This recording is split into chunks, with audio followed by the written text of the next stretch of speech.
Hi, I'm psychic medium Danielle Garcia, and I am happy to bring forward to you my interpretation of the energies of this week.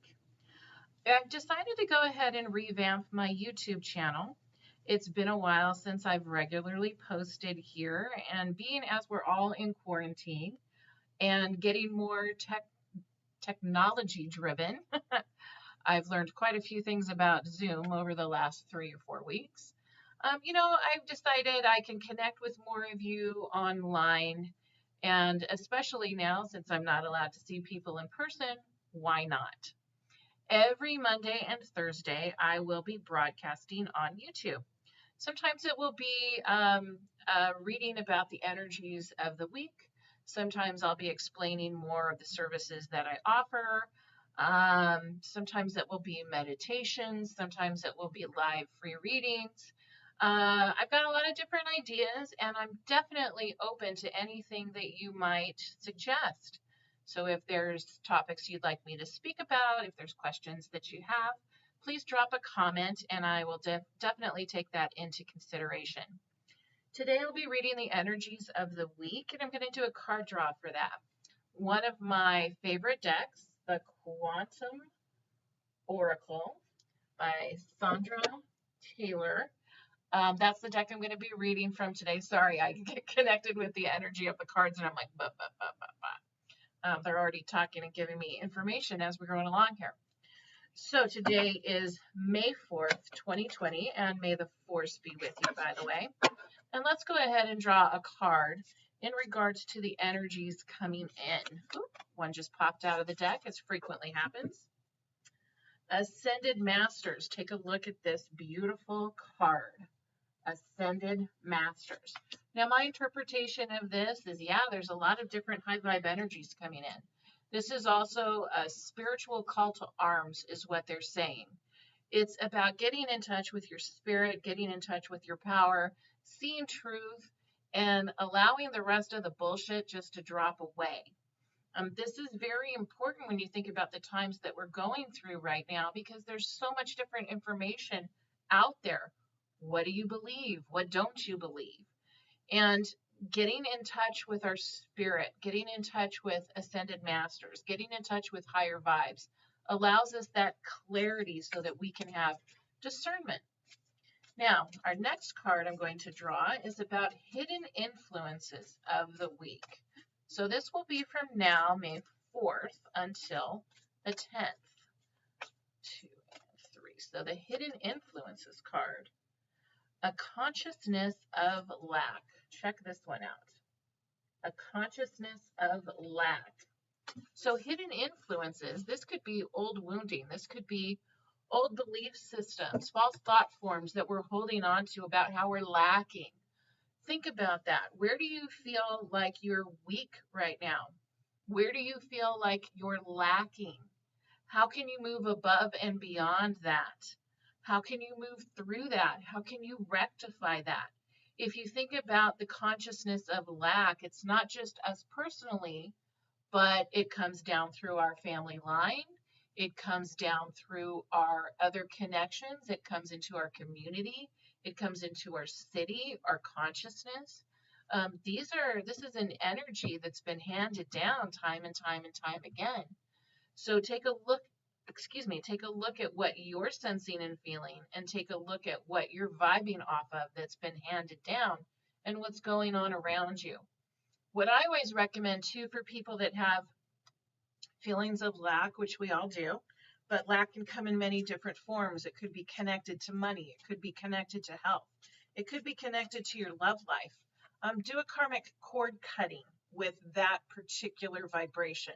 So hypothetically, let's say your sense of lack right now has to do with money, because we're all, everybody's working a little bit differently, and a lot of people are out of work.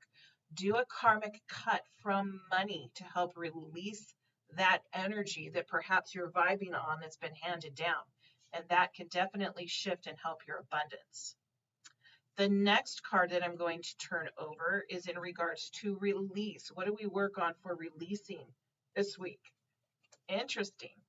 The vast universe. What a beautiful card, right? So this isn't about releasing the vast universe, but it is knowing that the universe has your back. How can you connect to those higher vibrations within the universe itself to promote healing, to promote that release, to promote that letting go? Think of who you are in regards to this vast universe. You're not just a little tiny drop in the bucket. Whatever you do, whatever you think, whatever you feel affects the rest of us. So you're a very important part of that vast universe. The next card I am going to draw has to do with healing. What is the healing for this week? Let's see what this card is. Oh, well, the cards never lie, do they? This is the fear card, and I really hope you can see this one clearly. She's standing on a cliff. The wind is whipping through her clothes, her hair, and she's standing on the edge. What do I do? What do I do? All of this stuff is going on all around me. What do I do? Do I jump? Do I ground? Do I stay like a deer in the headlights and become immobile and stagnant? That's your decision, but this is definitely something to look on. Fear is so rampant in our world right now, and rightfully so. There's a lot of things going on that, we have not a heck of a lot of control over, but we do have control over how we react to it, right? So let's take a look at healing fear this week and where you can go with that. What are you ready to let go of? Again, cord cutting from fear. Really good move to do this week. Absolutely. Sometimes another method that I like to use is writing down my fears on a piece of paper.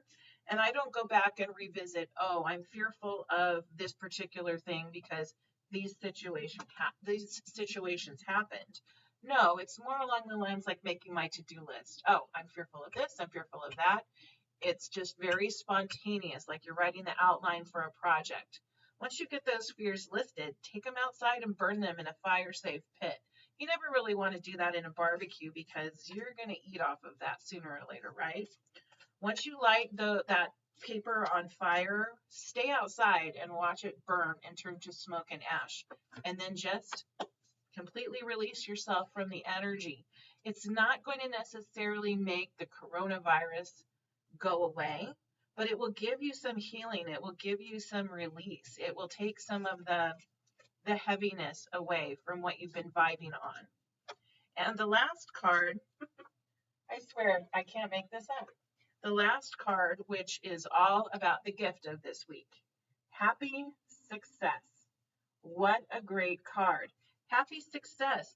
This is about bringing in that energy, that light, those gifts that come in many different ways, shapes, and forms. Gifts are not always, Publishers Clearinghouse or a miracle that allows someone to walk who hadn't been able to before. And yet sometimes they are. Sometimes those are the happy successes. But happy successes can be that random act of kindness. The person that pays for your Starbucks in the morning when you don't expect it in the car in front of you in the mile-long drive-through.